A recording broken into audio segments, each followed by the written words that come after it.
But this is an example of a cove. And this is an example of an oval or a round on the same board. And of course, grain orientation is instrumental in getting that right. I'm Norman Perlo, a furniture designer and maker at Perlo Design and a woodworking educator, author at WoodSkills.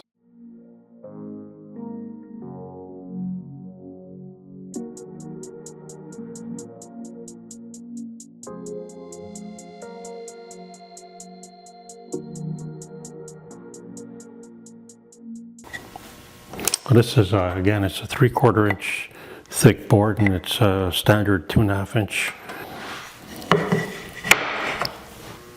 So this is, this is the boards.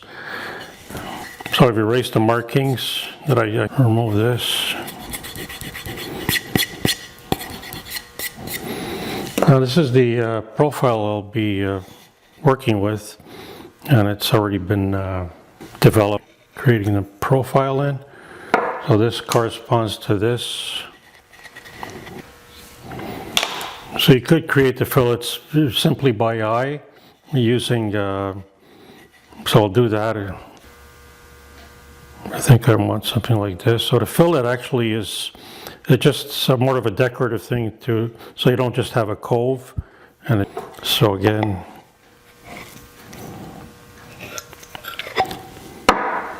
this is the complete scale size of that specific profile.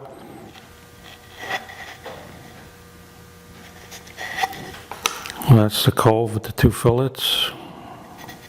So that's the, this is the scale size of that particular profile, the cove with the 2 fillets.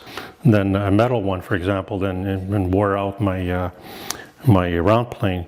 So I'll start by marking off the leading edge of the fillet.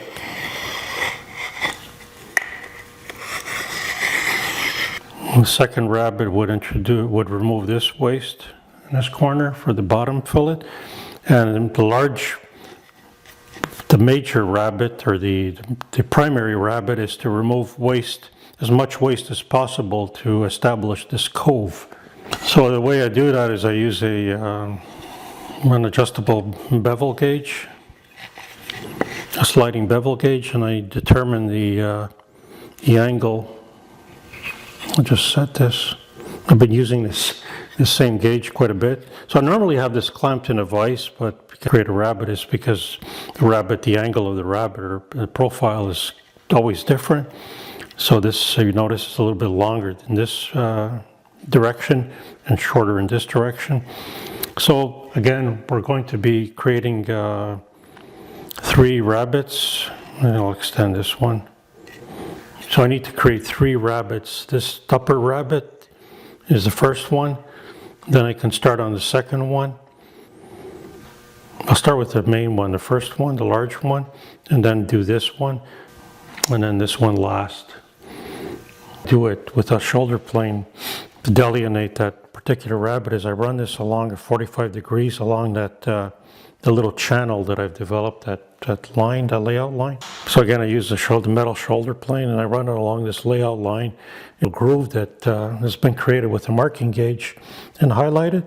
So I run this along at 45 degrees and enhance that groove, or widen the groove a little bit at 45. So we're basically developing the rabbet in this procedure, or this step. But it's a moving Felster metal. It's a fairly standard plane. You can purchase anywhere. They made these until the 1970s, I think. Now, you could use other planes if you want, but what I like about this one is I have several planes that I can perform this with. What I like about it is it has a very short fence, and then, so I'll start with the shavings there. I've dialed the iron in for very coarse shavings. I need to move some more material from this end.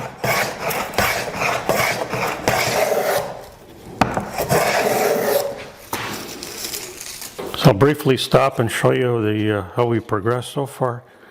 So this is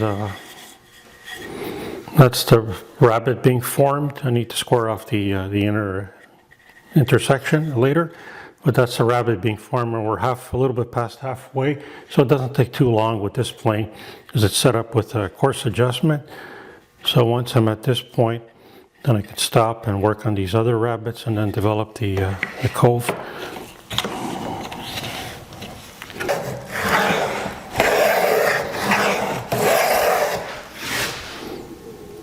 Almost there. I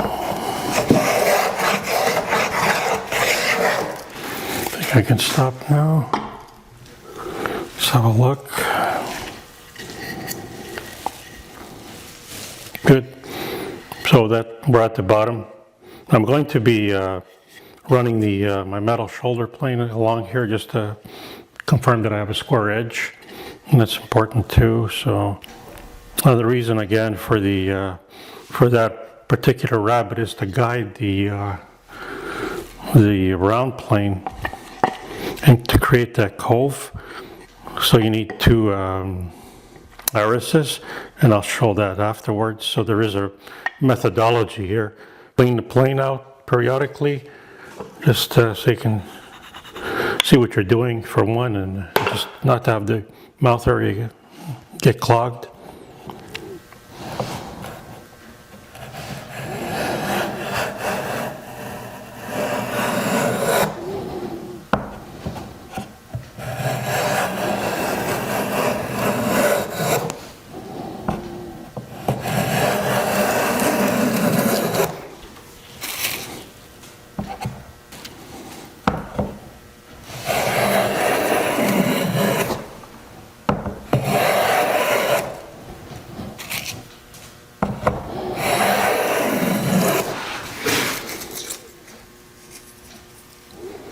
Sighting along the edge.